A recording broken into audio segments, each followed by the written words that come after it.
കളിക്കളത്തിലെ പരിക്കുകളെ ഇനി പേടിക്കേണ്ട. എല്ലാവിധ സ്പോർട്സ് ഇഞ്ചുറികൾക്കുമുള്ള സമഗ്ര പരിഹാരം ഇവിടെയുണ്ട്. ABC orthopaedic hospital, near Kairali theatre, Calicut road, Manjeri. കഞ്ചാവുമായി ഒരാൾ മഞ്ചേരി എക്സൈസിന്റെ പിടിയിൽ. എക്സൈസ് വകുപ്പിന്റെ ഇലക്ഷൻ സ്പെഷ്യൽ ഡ്രൈവിന്റെ ഭാഗമായി തൃപ്പനച്ചിയിൽ നടത്തിയ പരിശോധനയിൽ നിരവധി നാർക്കോട്ടിക് കേസുകളിൽ പ്രതിയായ മഞ്ചേരി പൂക്കളത്തൂർ സ്വദേശി വളയക്കോട്ടിൽ വീട്ടിൽ ഷംസുദ്ദീനെയാണ് Manjeri range excise inspector P ഹരീഷിന്റെ നേതൃത്വത്തിൽ പിടികൂടിയത്. പ്രതിയിൽ നിന്നും 1.170 കിലോഗ്രാം കഞ്ചാവും ഇത് കടത്താൻ ഉപയോഗിച്ച KL സ്കൂട്ടറും കസ്റ്റഡിയിലെടുത്തു. എക്സൈസ് വകുപ്പിലും പോലീസിലും നിരവധി കേസുകളിൽ പ്രതിയാണ് ഷംസുദ്ദീൻ. ഫോണിൽ വിളിച്ച് കഞ്ചാവ് ആവശ്യപ്പെടുന്ന ആളുകൾക്ക് സ്കൂട്ടറിൽ എത്തിച്ചു കൊടുക്കുകയാണ് പ്രതിയുടെ രീതിയെന്ന് എക്സൈസ് ഉദ്യോഗസ്ഥർ പറഞ്ഞു. ലഹരി വിൽപ്പനയ്ക്കും ഉപയോഗത്തിനുമെതിരെ ശക്തമായ പരിശോധനകൾ നടത്തുമെന്നും പ്രദേശത്തുള്ള നിരവധി ആളുകൾ എക്സൈസിന്റെ നിരീക്ഷണത്തിൽ ആണെന്നും Manjeri excise inspector E Hareesh അറിയിച്ചു.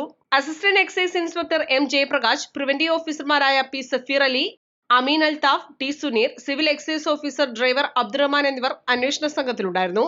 പ്രതിയെ Manjeri judicial first class magistrate കോടതിയിൽ ഹാജരാക്കി മഞ്ചേരി സബ് ജയിലിൽ റിമാൻഡ് ചെയ്തു. East live, Manjeri.